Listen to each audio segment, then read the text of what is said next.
Everyone on the left seems awfully disappointed about Dominion accepting a settlement in the Fox lawsuit. Should they be? Republicans in the House took a field trip to New York City, taking the fight against Bragg right to his doorstep. Conservatives have called for a boycott of Bud Light because the company sent a trans person some beer. This is Majority 54. Well, Jason, when we talked about this Dominion case, I think we predicted that this would be settled in part because the discovery would be so hard for Fox News. The idea that they would put Tucker Carlson and these other folks up on the stand, under penalty of perjury to describe how they were covering the 2020 election.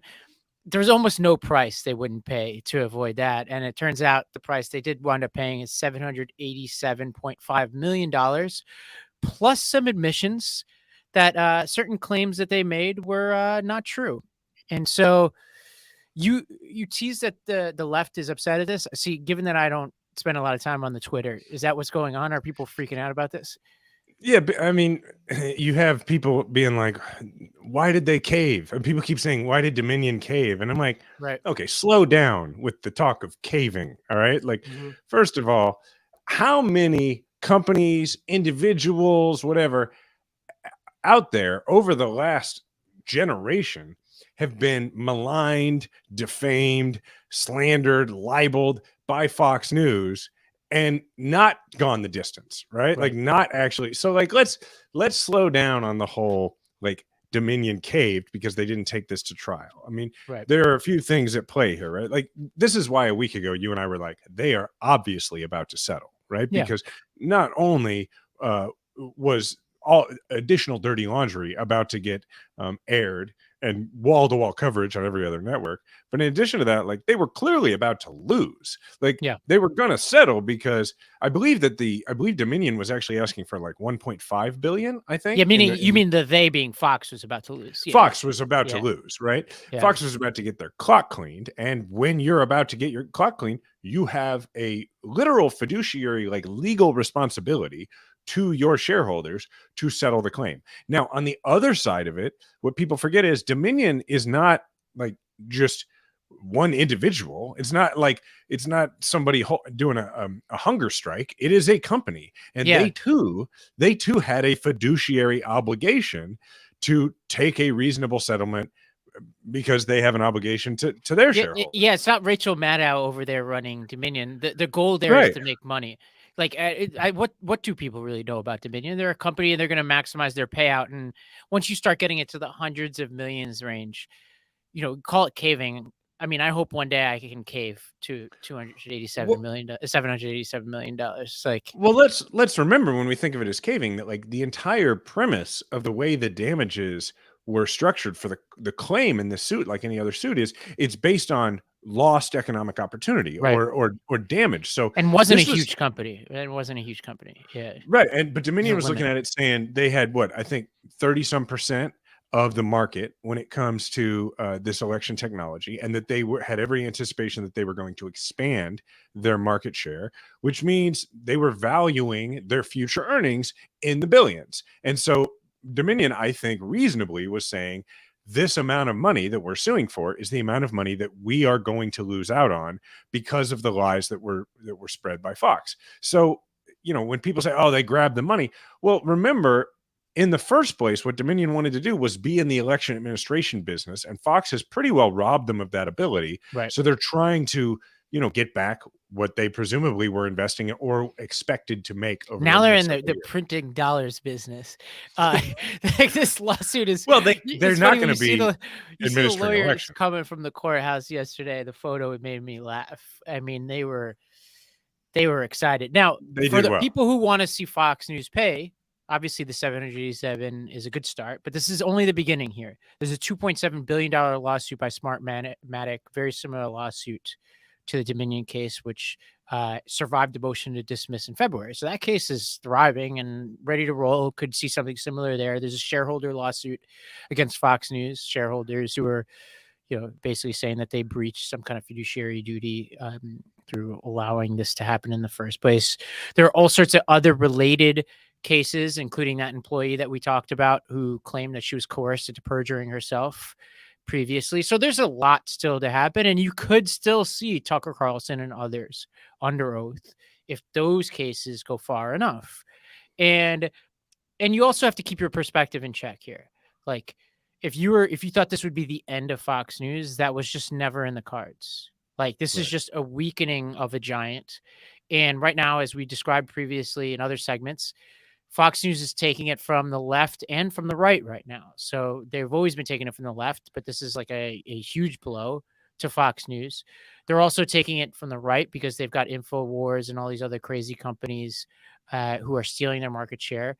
And then you've also got like just their audience in general. This is just a blow to their credibility. Now, like, is Grandpa now all of a sudden going to turn off Fox News because of this? Might not even know about it, but that's why you're majority 54 listeners. Like, you're out there to go tell Grandpa about this, and even if it doesn't make him turn it off today, you can plant the seed in the back of his head as he watches coverage in the future. Here's what I feel like nobody is really, for the most part, addressing about this, because everybody's focused on, did Fox News get hurt enough financially, right? And you see a lot of numbers thrown out there, like, you know, their annual revenue is this many billions and they only paid this much. Okay, that's all fine. All right. But my question is a different one. And that is, how does this affect the industry of right-wing journalism going forward? Yes. How does this affect the behavior at Fox News? How does it affect the behavior and the editorial decisions that are made at the Newsmaxes and the One Whatever Nation or whatever they're called going forward? Because the reason I say that, Ravi, is that's the purpose of lawsuits like this. That's the role that they play in American society. To use a metaphor from your favorite sport, it's a brushback pitch in many ways. Right. You know? Absolutely. It is a lesson learned, right? And when there's a context for this in everyday life that people don't really think about. It's like when you go to get like a medical procedure and they tell you all the different side effects, but then they say, you know, but that's like less than 1% of people. But and you're like, why did they spend all this? Why did I have to sign all this stuff? And then somebody says, you know, because of lawyers. True, but it's because of lawyers who have sued when those weren't the rules, right? When the rules were they didn't have to tell you. And it changes the behavior of an industry over time. And that's not done through legislation because, frankly, Congress wouldn't have an interest in doing it because of powerful lobbies. But the other reason is because legislative bodies can't keep up with the market in a lot of ways. And so this is a situation where it begs the question for me, does Fox News now think twice, in some cases at least, before they put a crazy person on the air? That's question one, which I think we should address. Question two is, what does it mean for the future of Fox News's actual current primetime or future lineup, right? Because, you know, I'm sure Laura Ingraham and Sean Hannity and Tucker Carlson have made a lot of money for Fox News. Right. But can Fox News look at them and say, they are worth $787.5 million above replacement of the next white guy or gal who we could put on to say the same things? Is it like, did they make money for Fox News, or could you put any random person on Fox News and they do well? It's a question. Right? The sports analogy here is a Chiefs running back, right? Is when Patrick Mahomes is your quarterback and Andy Reid is your coach. There's some great running backs that have come through Kansas City, but everybody does very well in an offensive scheme that's built that way. And I think you put a replacement level white guy or gal in that chair at 7 p.m., they're going to do pretty well on Fox News as long as they scare grandma and make grandpa mad. Right. That's the formula. And it's important to put in perspective for everybody who cares about, let's just focus on election denialism and the attempt to steal the 2020 election. If I were to tell you that, you know, this time later, we've got Joe Biden as president. We've got Trump under indictment and threat of indictment in Georgia for the very crimes of stealing the elections. Seems like that's imminent. You got Fox News with almost $1 billion judgment against them. You have Democrats outperforming the midterm elections, including nearly running the table against election denier, attorneys general candidates and secretaries of state. And, you know, holding the Senate and netting one, you'd be like, whoa, like this is as good of a hand as I thought we would be holding in April of 2023. So, you know, everybody, like, let's settle down and like appreciate the hard work that it took to get to this point. Like this is a strong position to be in, given the strength of our enemies and how evil they are. Yeah, and which brings me back to how people, in my view, should feel about Dominion, right? Because going back to all the folks who feel like Dominion caved, no, Dominion fought the fight that a lot of entities haven't been willing to fight, and they took it pretty darn far. And yeah, I guess they could have gone all the way to trial, but what people forget is it's very expensive to sue Fox News, right? And over time, you're gonna think about how this could have gone, right? You go to trial. Look, you're gonna go to trial. You're gonna get a verdict, all right, and you're probably gonna get a pretty good award at trial. You're also going to spend a ton of money getting there because Fox News has an army of defense lawyers who are going to make you wait on everything and are going to run, run the clock on everything. But then at some point, elements of that are going to go to appellate courts, right? And you don't, and then at some point, and this is what's not known about most of these kind of lawsuits, is that at some point you have a settlement, even if you get settle even after judgment. This was like, you remember Rainmaker, the movie with Matt Damon? Like, I think it was Great Benefit Corporation. Yeah. If I'm not confusing it with a civil action, like basically the Matt Damon character wins the judgment at the end, but then the company essentially is like, they go bankrupt. Declares bankruptcy. There is so it's tough. There are certain states where this is better than others. Like I think in Florida, for instance, you have to put up like a certain huge percentage of the judgment right away, and I think then it goes right to the plaintiffs in the event that you win, which is what I think happened in the Hulk Hogan Gawker case. But I think which is why like Gawker was killed overnight. But by the way, that's a law that probably ain't going to last, like with Republicans in control of that state. That doesn't seem right. Yeah, I was thinking the same thing. But that's but to your point, like even if you get a verdict, then the defendant is going to go to appeal aspects of it, meaning at some point you're going to have a settlement because you're like, at some point we'd like to be paid. Right. And so this was going to happen at one point or another. And, like so many other things, everybody wants the Perry Mason moment, but what they don't realize is you already got it. You got the text messages from Tucker Carlson. You got all these things, and you're going to have at least somewhat of a change on the margins, probably, but in behavior by right-wing media or a consciousness of this. I think, and everybody just like from a psychological perspective, you need to stop thinking about this like this fantasizing about this one moment. Like this one moment where there's no Fox News anymore, or anything like that. Like we are if you're in this fight for our democracy, you're in it for the rest of your life. Like there is going to be no moment where all the bad guys are completely vanquished. Like our goal is to make them as weak as possible because they won't fully go away. That will never happen. I wish that were the case, but they will never go away. And this is a case where we weaken them pretty significantly here to this case.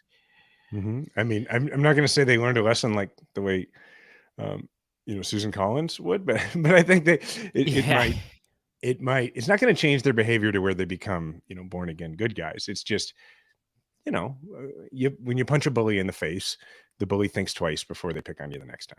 Yeah, I mean, it creates a little chaos internally to Fox News too. Both its shareholders are giving them shit.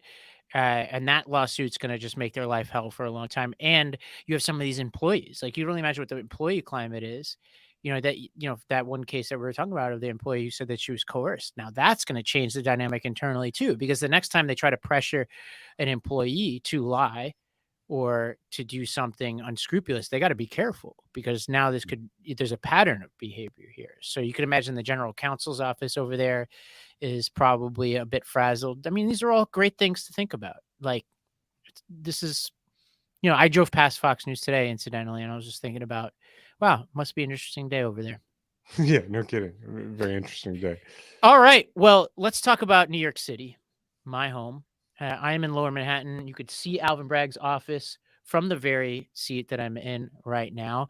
And Jason, we had some visitors this past week. There were members of the House Judiciary Committee traveled to 26 Federal Plaza which actually literally is right outside my window right here, to talk about victims of violent crime in Manhattan. And this seemed to be like a shot at Bragg, essentially saying, hey, crime is out of control in New York City. Bragg's focused on Trump. He should be focused on Manhattan. Honestly, like thank you for being so concerned, GOP. Like, I'm glad you're concerned about my well-being.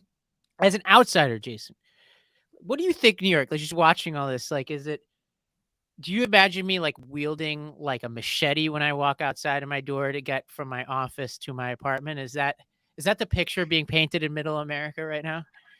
I guess it is, but it's not how I feel because, because of work and everything, and family, I've spent a fair amount of time in New York over the course of my life and over the last few years. And interestingly, I just feel safer there. I mean, for one thing, I live in Kansas City where violent crime is a pretty serious issue. And I also, live in a part of the country where the gun laws are like it's pretty much the Wild West. And so, like here, like I don't honk at people on the road. I don't, I don't mess around. Like if somebody's mad at me, I let them go, right? Because Yeah. it's like road rage incidents become homicides here, a couple of times a year. And so that's the world I'm coming from, combined with when I'm in New York City, there's a huge difference in police presence on the average corner than here. I live in a city where we are geographically a very large city. I think I want to say 219 square miles for about 500,000 people. And so it's very difficult for like police response times to be really fast in this city. Whereas when I'm in New York City and I'm like walking down the street, I just see cops, just walking. And I know, I want to be clear, like, I know that doesn't make everyone feel safer. And I respect that. But when it comes to just random street crime, I'm aware, as I would imagine any other criminal would be, that there is a large police presence, right? Yeah. And so it's not how I feel about New York, but it is how I guess other people feel about it or talk about it. Well, some stats here just to make this clear to people. Of the 10 most populous cities in America, New York is the 3rd safest. And there are a lot of red cities on that list that are less safe than New York City, including Phoenix, San Antonio, Dallas, right? So, and look, I have no problems with those cities. Like, I think that a lot of these cities are safer than they've ever been. Just to put this in perspective, in 2023, there were 9% fewer murders, 15% fewer shootouts, 29% fewer rapes, 10% fewer robberies, and 23% fewer burglaries than the year before. Now, Bragg has basically been in office for 2 years. Now, in 2022, those numbers were up, right? So you could call it a wash or you can call it whatever. Like, those statistics go either way. But if you compare it to when I was a kid, when I was 7 years old, 1990, there were 503, and then those stats I just read were Manhattan. There were 503 murders in Manhattan in 1990. 503. 2022, 78. In 1990, there were 689 rapes, 350 in 2022. In 1990, there were 26,907 robberies in Manhattan, 438 in 2022. And so we're talking about a dramatic reduction in crime in Manhattan. And Bragg has only been DA for 2 years. And the complicated thing here is a lot of us have been critical of Bragg. Like, I just did a podcast the other day, like some things Bragg could do differently. But that's an us conversation. You know what I'm saying? Like, it's like if I make fun of my mom, right? You don't make fun of my mom. Like, we can have a conversation about how to make New York safer, but I don't trust for a second that any of these people talking about it are genuine at all. And they weaponize anecdotes. And with a city of 10 million people, every second you can talk about something that happened. It's like what somebody once said of Walmart. At this moment, somebody who's an employee of Walmart is committing some major crime. That's not Walmart's fault. That's just how big they are, right? Like, New York is that big that even as we get safer, there's going to be some crazy stuff that happens, very close to your home because we're packed in so tight with each other. People who are new to listening to the show may not know this, that so my great uncle John Kander literally wrote the song New York, New York. And he's a Broadway composer, and I'll put in a plug here for that show is the show New York, New York. His show is now just started in previews on Broadway, and it opens in, I think, about a week. And he was on the Colbert Show on late night or whatever with Lin-Manuel Miranda, who he wrote this show with. And they asked him, Stephen Colbert asked him a week ago this question. He said, what, because the show is New York, New York, what is it about New York that makes New York special? And then my great uncle John, who's 96 years old, but if you met him, you'd think he was 70, had this great answer that he's been giving to us as a family for years. And it was interesting because I've always heard him talk about this. He loves New York. He's from Kansas City, but has lived most of his life in New York. And he gave this answer, and people really responded to it. And what he said was that what makes New York special to him is that he feels like New York is the greatest social experiment in human history, because everybody in New York is really originally from somewhere else. And also New York has everything, and that it has everybody's natural like ally and everybody's natural enemy, right? So the way John has always explained this to us is, he's like, I'm a Jew, my next door neighbor may be Palestinian, and he just goes through everybody, and he's like, and we all live on top of each other. He said, and for the most part, we don't kill each other. Right. For the most part, we just walk by each other. We might say hi. We live in the same neighborhood. We shop at the same bodega, whatever it is. He's like, and I, as a kid from Kansas City, continue to just marvel at this. And so I guess when you ask me, like, what do I think? I mean, obviously, like, I am not a good, person to poll, though I be from Kansas City. But that's sort of, I think, the best way to think about it. But that is not how the right wants us to think about New York. The right wants us to think about New York as scary. And that's what this is about. I know. It's like the same people who call us snowflakes are like, sensationalizing New York City. Like, and I would say I was offended, but it's almost like I just don't like New York. It's when you're this big and awesome, people are going to take shots at you. It's almost like a point of pride that people are think that this is some kind of symbolic battleground, as if like when I say I'm offended, I'm honestly not. It's almost like I laugh at it because I don't think most people take this seriously. Every now and then I'll run into somebody. I was at a Buffalo Bills game last year, and a guy who is from Orchard Park very sincerely asked me like how I stay safe in New York City. And I just pulled him aside and I was like, hey man, come out there. Like, you'll see. It's honestly not. Buffalo is, by the way, and I love Buffalo, is way more dangerous than New York City. So I was like, look, man, just come. It's a beautiful place. People are generally really they're friendlier than people give us credit for. We're just a little different, like how we are friendly. Whoa. And we love outsiders. Like, I've been literally right now, and I could say right now for certain that the shopkeepers here in my neighborhood, the people who run restaurants, they love people, outsiders, as much as any small town in America. Like, when you come here, they are so grateful for your presence, and they will roll out the red carpet for you. Our consciousness about New York, particularly people, our age, is largely formed by the depiction of New York in the movies in the 80s and 90s, right? Yeah, like the 70s, which was like right, hellscape, like Warriors, which was a different New York. I mean, you talked about the stats from a few minutes ago. I mean, like just like, let's name a few. Like Big, when he first moves to New York and he stays in that hotel, and like people are being killed in the room right next to him. It seems like, right, when Tom Hanks, his first night in New York. I don't know, Secret of My Success, like the movies that we grew up with, where he lives in a tiny space trading. I mean, like everything is covered in roaches, and that's so there's air cover for this depiction, right? But when I think about it this way. It's like, for me, it's kind of like the New York Yankees. Like, I, as a person who's grown up and lived most of my life in Kansas City, and I'm a Royals fan, I hate the New York Yankees. Like, I hate so many things about the New York Yankees. However, my cousins who grew up in New York City, right? I don't feel like they shouldn't be Yankees fans. I'm like, when I meet somebody who is a Mets fan, I'm like, why? You grew up in New York. Like, you have every right to be a fan of the team that wins over and over and over again. For a long time, it balanced out the extreme anguish of being a Bills fan. But lately, it's nothing can stomp out that kind of tragedy. But no, I hear you on that. Although defense to Mets fans. My point is, like, if I were from New York, of course I'd be a Yankees fan. Yeah. And so, like, I'm a guy from Kansas City who, like, I can't really picture myself. I love visiting New York. I love being with my family there. I can't really picture myself like moving there and raising a family there, because that's not culturally how I've grown up. And like, I need to be able to see the sky several times a day, but it doesn't mean that I'm like, that's where I disconnect with some of the people here where I live. Cause I'm not like, what the hell's wrong with that place? I'm just like, yeah, that's probably not for me long-term, but I can appreciate it. Yeah. And what's funny to me is like the right, they say they hate New York, but where's Fox News? Where are all these things? Where's Wall Street? Yeah. Where are they all taking their money?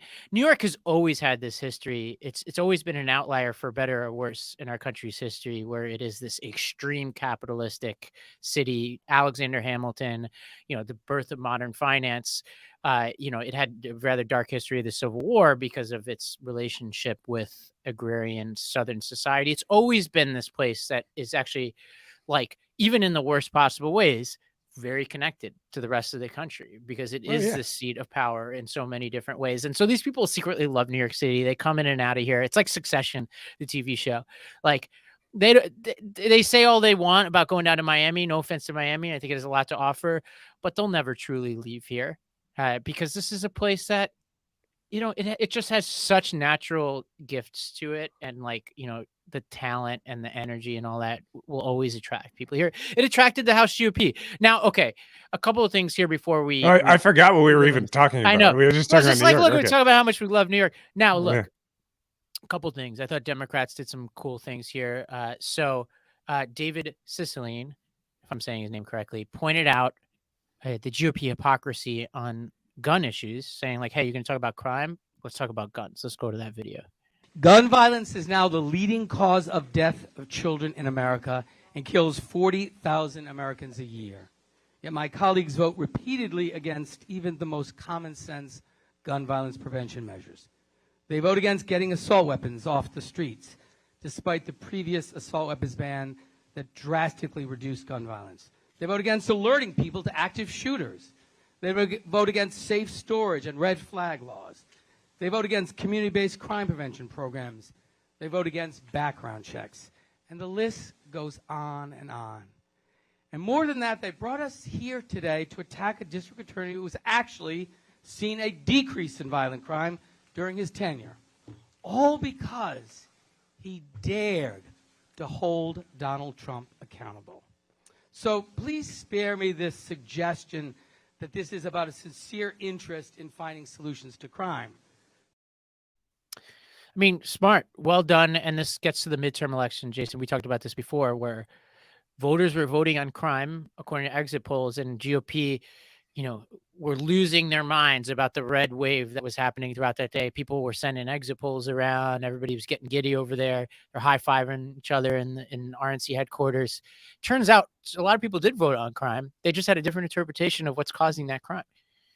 Yeah, and they're right. It's why you got to be careful when you just look at polling, because like it doesn't measure intensity, it doesn't measure interpretation, and so yeah, they're trying to make New York City into this scary place. But what they're also just trying to do is they're just trying to run an interference action on the prosecution of Donald Trump, right? Which you got to ask yourself, like, at some point, does Jim Jordan and Marjorie Taylor Greene and all these folks, I'm sure the answer is no, but do they ever one day look back at their career in politics and go, man, I spent a lot of time flacking for one dude?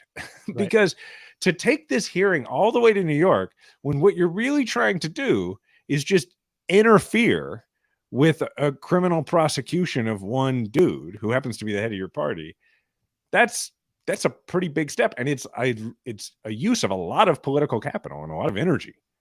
Yeah. And, needless to say, Jim Jordan, since you mentioned him, the homicide rate in Ohio, his home state, is 49% higher than New York City's homicide rate.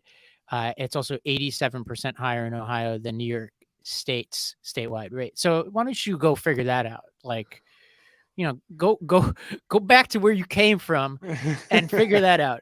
Now, okay. One more thing, Eric Swalwell, I'm not prone to shouting out Swalwell, but this is actually pretty good stuff from him. I've been obsessed with this point about the GOP and the FBI, the defund the police elements of the GOP. And I want more of this, what Swalwell did here in this hearing. Let's go to this video. I'm disturbed about a recent tweet from the former president that says Republicans in Congress should defund the Department of Justice and the FBI. I'm also concerned about people on this committee and their own anti-police rhetoric. This is a defund the FBI campaign effort. Again, thousands of FBI agents who work hard every day to take bad guys off the streets.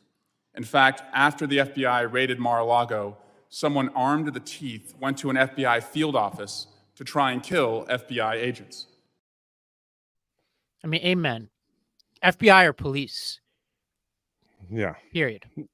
Yeah. I mean, it's so frustrating, man. They just don't care. Yeah. They just don't care. They're just like, defund it. Defund this. Oh, defunding is bad. Like, there's no, I'm not even going to go down the whole road of like, well, you remember, like who they don't remember care. what I did that day? Like, I think it was on this podcast where I went it was during the height of the FBI stuff. And this is what I think politicians should do is just go print out the headlines from that day's FBI press release day. And I read them out, if you remember, and it was like, FBI stops sex trafficking ring in Arizona. FBI tracks down abductor in Oklahoma. FBI thwarts bombing of a post office. I mean, it's just like down the list. You're like, whoa, if there was no FBI, an insane amount of shit would happen in this country. And it's weird as a Democrat to be like, we're the ones who are defending law enforcement here, but it's true. Like, these are government employees who put their lives on the line and stop really bad things from happening. There are all sorts of reforms that we think should happen within law enforcement. We've long, held that to be true. But that's why I call myself an anti-populist. Is like, I don't, when all these people, and there's people on the left who do this shit too, like defund the FBI and all that kind of stuff. And obviously defund the police is part of that. I'm an institutionalist by and large. Like, I want our institutions to get better. More often than not, I don't want to tear them down, especially when you don't have a plan for what to replace them with. Yeah. And the thing about this to me is like how selective the Republican brand of being pro law enforcement has become, right? Because for generations, nobody questioned the idea that being pro, let's be honest, like pro white law enforcement was synonymous with being pro law enforcement, right? Which is to say, like, if you were in the 80s, like, you could just be like, hey, we got to wage this war against drugs and we got to crack down on gangs and we got to, and all that stuff. And nobody would, I don't think we just, society outside of black activists, like a lot of people just didn't understand yet, like, oh, we should ask some deeper questions about this, right?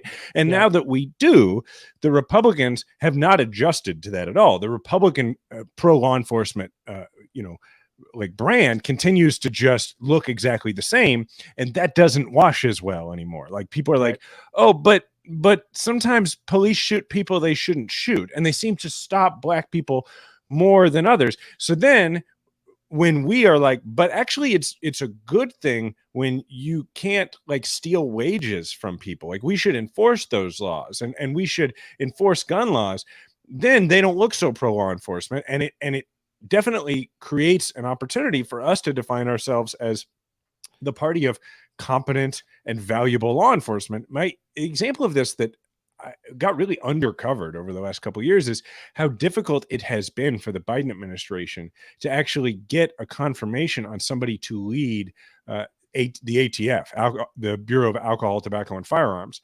In fact, their first nominee, whose name escapes me at the moment, even though I've talked to the guy before, he had been the policy director at Giffords, where I'm on the board. And so that was their first nominee, and they couldn't get that person through because the Republicans in the Senate were like, well, we want to enforce laws, but not those laws. We don't actually want someone who, because they always say, when it comes to gun laws, just enforce the laws we have. But then when you have somebody who wants to enforce the laws we have, when it comes to something like firearms, they're like, no, we don't actually want that. And that to me is at the heart of the whole Jim Jordan road show to New York, is like, right, enforce the laws we like, not the laws that we break. Is there any greater piece of evidence for what you're saying than Governor Abbott, who's trying to pardon Daniel Perry? Oh God! Right after in Austin, jury convicted him of murdering a protester. Like, this shit is insane. Like, it's brazen and absolutely appalling. I mean, as just to piggyback off that, I am watching very closely our, I don't know what you call him, friend of the pod / nemesis and not at all friend, Josh Hawley, as he responds to this Ralph Yarl situation here in Kansas City, which I was going to bring up in a few minutes and grab an oar. But for those who aren't familiar, Ralph Yarl is a 16-year-old young man, a young black man here in North Kansas City, who, which is to say Kansas City, but just north of the river, who knocked on the wrong door. He was sent this past week by his aunt to pick up his siblings, and he was sent to, I think, 115th Terrace, and he knocked on the same address, but at 115th Street. So literally a block over. And a 84-year-old white man came to the door armed with a gun, and before Ralph knew what was going on, had shot Ralph in the head. And then while Ralph was on the ground, shot him in the arm. Ralph got up, ran away, and was thankfully eventually helped by some neighbors, and is now recovering. And it took a couple of days, like weirdly, but that the man has been arrested and charged. But I bring this up to say Josh Hawley's initial reaction was a quote about how much crime there is in Missouri and how much crime there is in Kansas City. Now, he said nobody should ever get shot for going to the wrong door. It's terrible. But you could tell in the way he waded carefully into this that he wasn't going to take the side of this old white man who had committed what I believe is clearly a hate crime and hopefully will be charged that way. He wasn't going to take his side, but he also wasn't going to go so far as to say something like, I hope justice is done. Right. Well, yeah, this is what they do. He's worried that guy will become a folk hero like the guy in Texas, and he will have to, never mind the fact, Ravi, that he could actually help prevent that from happening as a leader in our state in the Republican Party by saying what this man did was wrong and he should be held accountable. He just was like, I'm not going to actually lead. I didn't see Hawley's response, but let me take a guess as to what he did. He was very general. Like when you said nobody should blink. Like if this were the races were flipped, he would be talking about people by their names. He'd be talking about motives. He'd be talking about what are we going to do to prevent this in the future. You get highly specific when it comes to crime, things you run amok. Yeah. That and what he did is he left the door cracked open for him to become a defender of this man if he needs to. And for sure. And so that's part and parcel of this whole thing. Well, okay. We're going to take a break and hear from our sponsors. When we come back, perhaps my favorite segment we have done in a long time. We're going to talk about the great Bud Light boycott of 2023. We're also going to talk about just how polarized our politics, if we have time, like some new data that has some inconvenient truths about where we are as a society. All that and more when we come back. So sleep is incredibly important to me, which is why I love my Helix mattress so much. I'm actually about to move, and I'm making sure that this is the most important thing I'm taking with me. And it's a premium mattress brand that provides tailored mattresses based on your unique sleep preferences. And they have 14 unique mattresses, including a collection of luxury models, a mattress for big and tall sleepers, and even a mattress made for kids. You could take the Helix sleep quiz and find the perfect mattress for you in under 2 minutes. I took the quiz and was paired with the Midnight Luxe mattress because I like a medium mattress and I sleep on my side. Another reason why I love this so much is they support military first responders, teachers, students by giving them a special discount on their site. And so you can go to Helix. They're offering a 20% off discount for all mattress orders and 2 free pillows for our listeners. So go to helixsleep.com/majority54. This is their best offer yet, and it won't last long. With Helix, better sleep starts now. If you've been listening to this podcast, you know that we love Athletic Greens here. You might not know that I've been drinking Athletic Greens well before they ever sponsored this podcast. Now I take it twice a day. So it takes the place of my first coffee in the morning. I drink it first thing in the morning before taking any coffee. And now I drink it later in the day as well, especially if I'm having a particularly intense day. I know the weather's changing all around the country. It's getting warmer out. People are getting more active. That's why it's more important than ever to get high quality vitamins and nutrients. And with Athletic Greens, you get 75 high quality vitamins, minerals, whole food source ingredients. And this basically, I think of it not just as nutritional insurance. So it definitely takes the place of a lot of supplements I was taking before, but it's so much better than that because you absorb them differently. And so if you're looking for a simpler, more cost-effective supplement routine, Athletic Greens is giving you a free 1-year supply of vitamin D and 5 free travel packs with your first purchase. Go to athleticgreens.com/majority. That's athleticgreens.com/majority to check it out.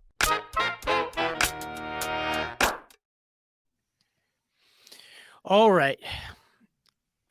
for a very, very fascinating story that I think is so revelatory of what's going on the right now. So in early April, Bud Light sent an influencer named Dylan Mulvaney a handful of beers. Mulvaney, in turn, posted a video of herself dressed like some kind of Breakfast at Tiffany's character, using the beers that were sent to her. And one of the cans featured her image. And this is part of a paid sponsorship deal and promotion, where people can win $15,000 from Bud Light by sending in videos of themselves carrying a lot of beers. Just like run-of-the-mill stuff on social media, really. But Jason, the right had a problem with this. This somehow led to a boycott of Bud Light. I don't even know where to begin here. There's a lot to unpack. Where do we want to start? Let's start with how common influencer things like this are, and and to me, what I think is interesting about this is what that therefore means about how low of a level of a marketing decision this was in the first place, right? So it's not like this was like, until I knew this part of the story, which is that it was just, part of an influencer thing, I assumed, based on the reaction, which is what I saw before anything. Like I didn't see the initial video, by this influencer. I just saw the reactions. And so I assumed that like Bud Light had made, not that I would care if they did, but I assumed that Bud Light had made like this conscious high level corporate decision to target the trans market for selling beer. Right. And now I know that it's just like, I mean, I don't know if you get these, Robbie. Like I get direct messages from brands pretty regularly that are just like, hey, I see you have a lot of followers. Would you like some of our product? And I almost always say no, because most of what I do in that area, we just do as podcast sponsors, or like, I have a few brands that like sponsor my baseball team. And so I'll be an influencer for those, but I don't do any influencer deals personally. But I get a lot of these messages. Now I do occasionally get free cottage cheese, because everybody knows I love cottage cheese, and people will send me cottage cheese, and then I'll say, hey, thanks for the cottage cheese, and I'll put it on. But that's more of a joke. But anyway, that just is fascinating to me, that there's been this enormous reaction to something that was probably made by like just an account manager, or at most at Bud Light, or at their marketing firm. And like, it's almost besides the point, as you say, right? Like, let's say they featured a trans person. Like, even if it had been highlighted, it wouldn't matter. Yeah, like these people on the right try to talk out of both sides of their mouth. They're like, well, it's about sports and the unfairness of sports. It's about our children transitioning too early. And they'll be like, I got no problem with people being who they are. Well, if that's truly your position, then what is the problem here, right? What's the problem? Why is Kid Rock shooting cans of beer in a field, and Travis Tritt, of all people, by the way, who the hell cares about Travis Tritt, saying that he's banning the brand from his tour, right? What's too bad? The Travis Tritt thing, man. Travis Tritt, one of my favorite songs ever is, It's a Great Day to Be Alive, and Travis Tritt recorded it. But since Travis Tritt is banning things, I should tell people, go out and find the Daryl Scott version of that, because Daryl Scott wrote it, and his version is actually much better, and the lyrics are, as you would imagine, much deeper and more thoughtful. So just a thought there. Well, let's take a look at the stock performance. Anheuser-Busch is doing just fine. So we'll put that on the screen here. Seems to be unfazed by all of this. Now, so it hasn't been effective, but I think it reveals something really important. And let's throw on the screen this back and forth between Caitlyn Jenner and Matt Walsh. And I think Walsh says something. Basically, Walsh is clapping back at Jenner, who I guess wasn't aggressive enough, didn't support this boycott, right? Now, Walsh tweets basically saying, taking issue with what Jenner said. Jenner said, don't boycott them because they donate money to Republican politicians. That's what Jenner said. So Matt Walsh said, paraphrasing it. Yeah. So Walsh says that's the very essence of a squishy establishment argument. The fact that they have Republican customers, employees, and executives is what makes them especially vulnerable to this boycott, which is exactly why we should keep it up. Now, like, this is a tired argument, but I will never get tired of making it. I was told that we're the ones who engage in cancel culture, and now we're canceling a beer company because one of their customers is a trans person. That's essentially what's going on here. Mm-hmm. Like, yeah, this is you trying to push your morals down the throats, literally, of all of us. It's also in the context of, like, because, you know, the way they see it, like Matt Walsh and others, they see it. And I guess, even though I vehemently disagree with it, I guess I can give some of them the benefit of the doubt that they really believe this, that they think they're defending children. Right. Okay. I mean, I disagree, but that's what they think. But this is like, this happened the same week as the school shooting in Nashville. So, like, that's when this started, right? So, like, we won't defend children by trying to make it so that kids who want to shoot other kids have a harder time getting guns. We won't protect them in those ways, but we'll buy a lot of this beer we're mad at and then shoot it with bullets. Right. Obviously doesn't make any sense. And it kind of makes you think, maybe this isn't about that. Maybe this is about Kid Rock and Matt Walsh and views. I suspect. Yeah, what's funny about this is it's not even a effective boycott, because, you know, what are these people going to do? They're going to buy regular Bud. Like, they don't even know what Anheuser-Busch owns. You know, Anheuser-Busch probably, like Coca-Cola, owns everything. Like, probably even like these fancy beers that you think are like from a local brewery or something. They probably own it all. So chances are whatever you're replacing with, it's going to be another Anheuser-Busch beer, which is probably why it's doing so well. Let's go back. You know, you talk about Tennessee. I believe Matt Walsh is a resident of my former city of Nashville.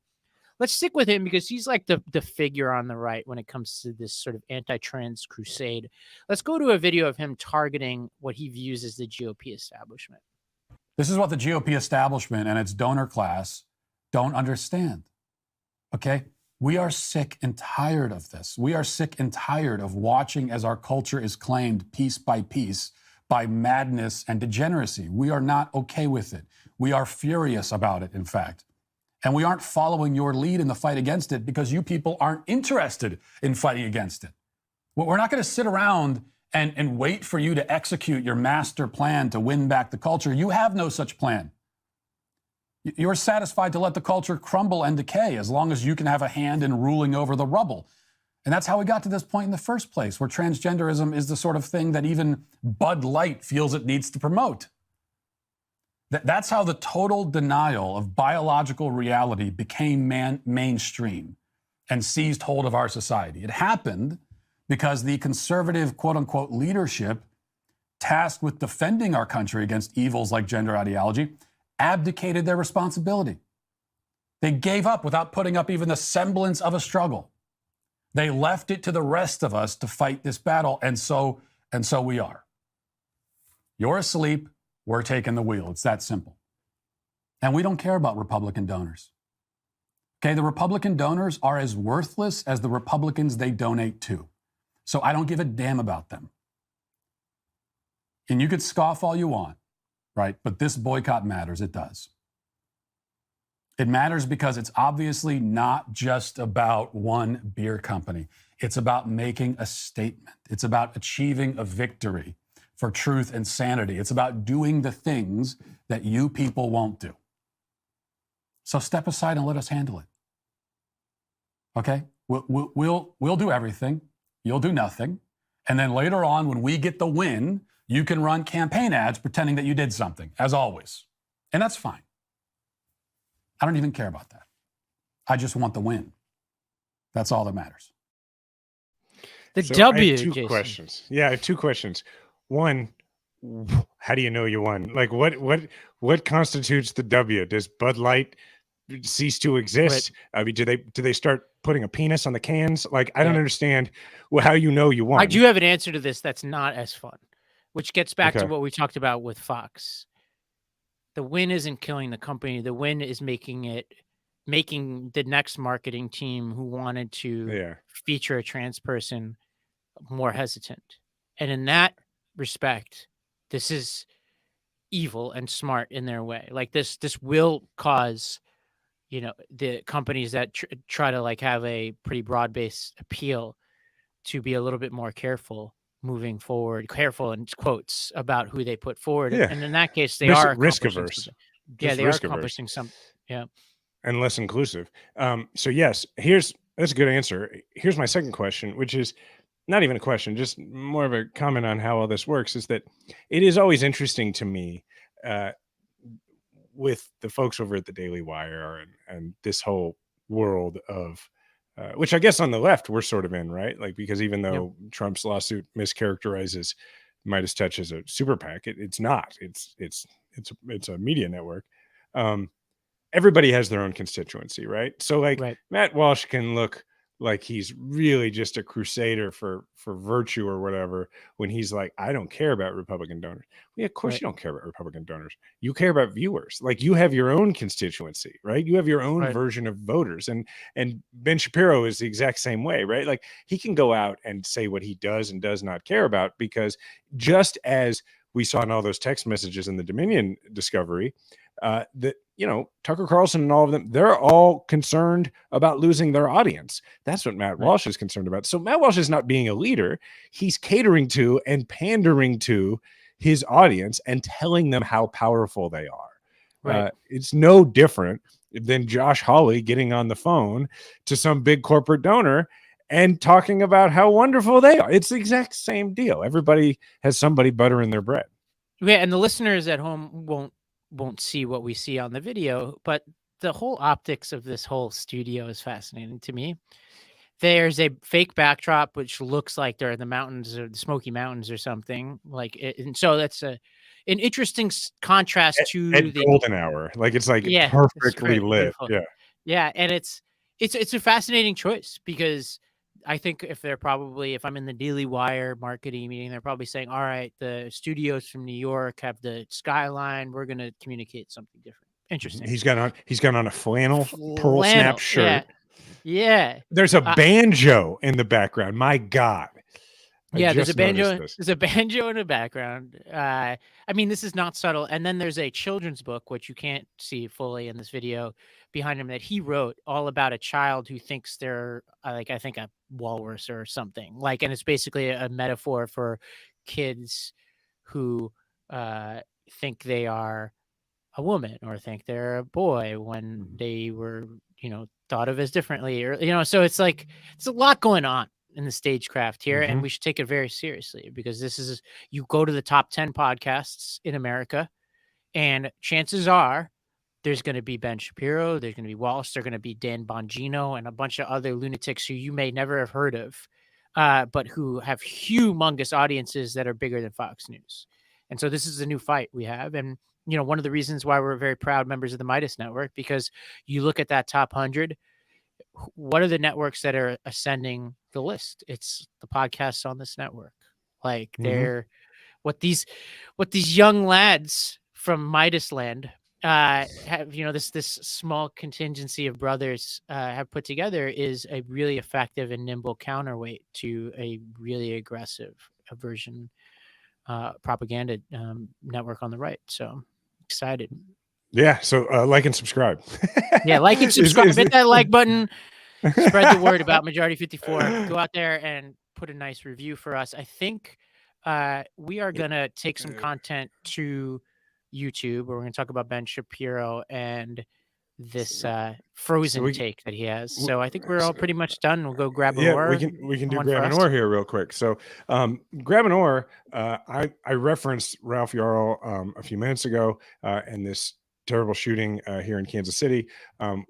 One of the more inspiring things to come out of this tragedy is that when his family set up a GoFundMe to cover his medical expenses and that kind of thing, it has, people not just in Kansas City but around the world, because the story's become international, have responded in a really spectacular way. It's in the millions now, and the thing is, like, he's going to have medical expenses, and so they're going to need to be covered. And so I would encourage people to go to GoFundMe and find Ralph Yarl's GoFundMe.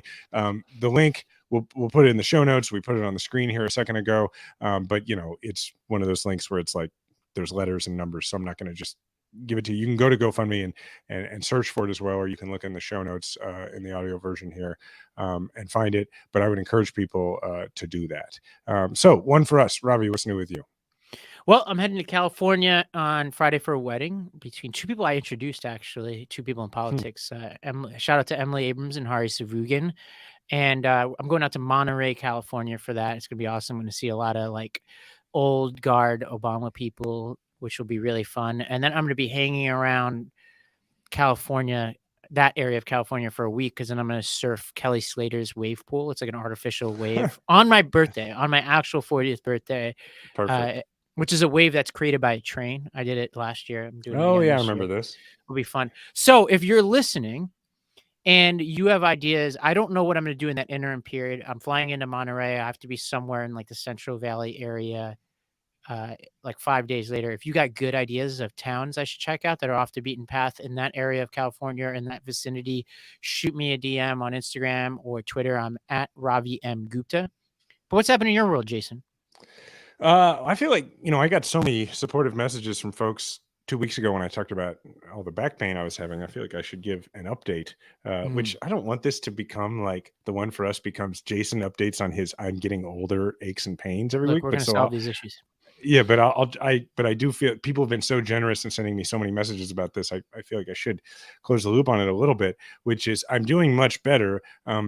Things got bad enough that and I've been offered this by doctors in the past, but I finally decided to try it, which is I did a steroid epidural. I got an MRI and they did a steroid epidural, and that was Friday. It's Wednesday right fun. Now. Yeah. That was what I was going to say, is that if you're listening to this and you're ever wondering whether you should do it, like I was nervous about it because it's a needle like in your spine. It was not bad at all. Like it was. I was like ready, and like now I never saw the needle, which probably helped, but I laid there and I felt like a little something, and then I was like, he goes, okay, we're done, and I was like, what? And I still have a few days for the steroid, and they just take the steroid, they just shoot it right into the section that's inflamed, and I am still in a fair amount of pain.